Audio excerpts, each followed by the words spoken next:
Selamat pagi, saya ucapkan salam sejahtera bagi kita semua. Pada hari ini kita akan membaca pada Matius 6 ayat 19-21 akan saya bacakan. Janganlah kamu mengumpulkan harta di bumi ngengat dan karat merusakkannya, dan pencuri membongkar serta mencurinya. Tetapi kumpulkanlah bagimu harta di surga ngengat dan karat tidak merusakkannya, dan pencuri tidak membongkar serta mencurinya. Karena di mana hartamu berada, di situ juga hatimu berada. Pada ayat ini yang sudah kita baca, Tuhan mau supaya kita ini hidupnya jangan kita pakai sepenuhnya untuk mengejar harta-harta yang ada di dunia, apalagi mengikuti keinginan daging kita ini. Sebab seperti yang kita tahu, segala sesuatu, harta dan sebagainya yang ada di dunia ini itu sia-sia dan hanya akan membawa kita kepada kebinasaan. Dan di saat kita mengikuti keinginan kita, seperti keinginan daging kita, keinginan mata, seperti mengejar hal-hal yang ada di dunia, lebih mengutamakan pekerjaan daripada Tuhan, meninggalkan ibadah, lebih mendahulukan semuanya daripada Tuhan, maka di saat itu juga kita menjadi hamba yang tidak setia kepada Allah. Dan tanpa kita sadari, hati kita itu sudah mendua dari Allah. Dan itu pasti akan mendukakan hati Tuhan dan membuat Tuhan murka kepada kita. Nah, jangan sampai kita sebagai anak Allah yang selalu kita banggakan, kita selalu bilang kita sebagai anak Allah, ternyata tanpa kita sadari kita melakukan hal-hal itu. Kita sudah mendua dari Tuhan, kita lebih mendahulukan hal-hal dunia dan sebagainya. Di sini juga Tuhan ingatkan kita, jika pandangan hidup kita hanya kepada hal-hal dunia saja sampai melupakan atau menduakan Tuhan, itu artinya hidup kita ini terutama hati kita ini penuh dengan dosa dan hidup dalam kegelapan tanpa kita sadari. Tetapi jika kita mau mengutamakan Tuhan terlebih dahulu dan lebih mementingkan Dia lebih dari segalanya,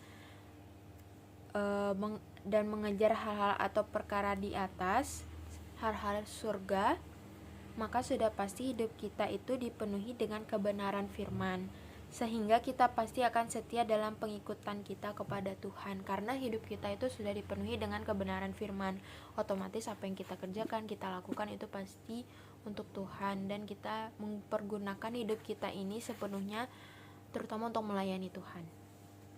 Kalau sudah setia, tunduk taat kepada Tuhan, mengutamakan Dia, maka pasti murka Tuhan itu tidak akan turun kepada kita. Melainkan penyertaan Tuhanlah yang akan kita dapatkan, dan bukan kebinasaan lagi yang kita dapatkan, melainkan kita akan memperoleh keselamatan yang sesungguhnya, yaitu keselamatan yang berasal dari Tuhan. Jadi kita pasti akan Tuhan pelihara juga, Tuhan pasti akan beserta kita, dan hidup kita pasti akan Tuhan jaga. Maka Tuhan yang akan bekerja untuk hidup kita, asalkan kita mau setia kepadanya dan mengutamakan Dia lebih dari segalanya. Selanjutnya kita baca masih dengan pasal yang sama, yaitu Matius 6 ayat 22 dan 23 akan saya bacakan. Mata adalah pelita tubuh. Jika matamu baik, teranglah seluruh tubuhmu. Jika matamu jahat, gelaplah seluruh tubuhmu. Jadi jika tenang yang ada padamu gelap, betapa gelapnya kegelapan itu. Saya ulang. Mata adalah pelita tubuh. Jika matamu baik, teranglah seluruh tubuhmu. Jika matamu jahat, gelaplah seluruh tubuhmu. Jadi jika terang yang ada padamu gelap, betapa gelapnya kegelapan itu. Pada ayat ini Tuhan jelaskan pada kita, yaitu apa yang ada pada diri kita, terutama pada hati kita itu yang akan mencerminkan diri kita.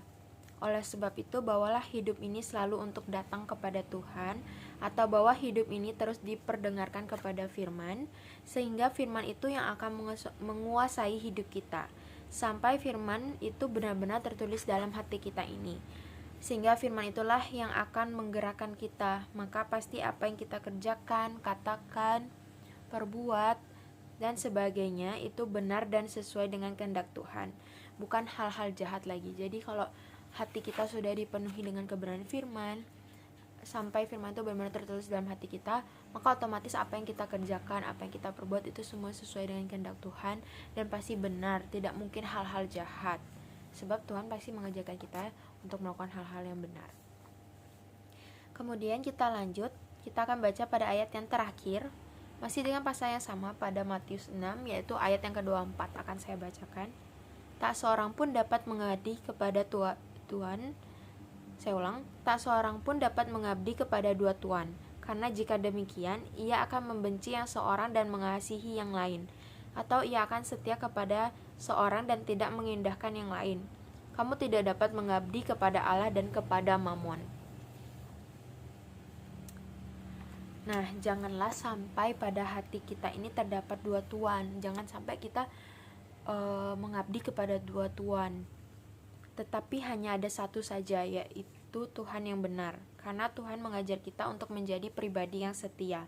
Kalau ada dua tuan di dalam hati kita ini, maka sudah pasti kita tidak menjadi pribadi yang setia kepadanya dan tidak dapat mengabdi kepada Tuhan. Karena kalau ada dua, ya berarti otomatis kan terpecah belah, satu ke Tuhan, satu ke Mamon, dan jangan sampai itu terjadi. Tetapi hati kita benar-benar hanya untuk Tuhan saja. Oleh sebab itu, saudara-saudara, mohonlah selalu pertolongan Tuhan agar kita diberikan kekuatan untuk dimampukan mengabdi, menjadi pribadi yang setia kepadanya, menjadi hambanya yang tunduk taat kepadanya, dan hanya mempergunakan tubuh hidup ini untuk memuliakan Tuhan. Sehingga bukan kebinasaan yang kita dapat, melainkan keselamatan yang kekal yang berasal dari Tuhan.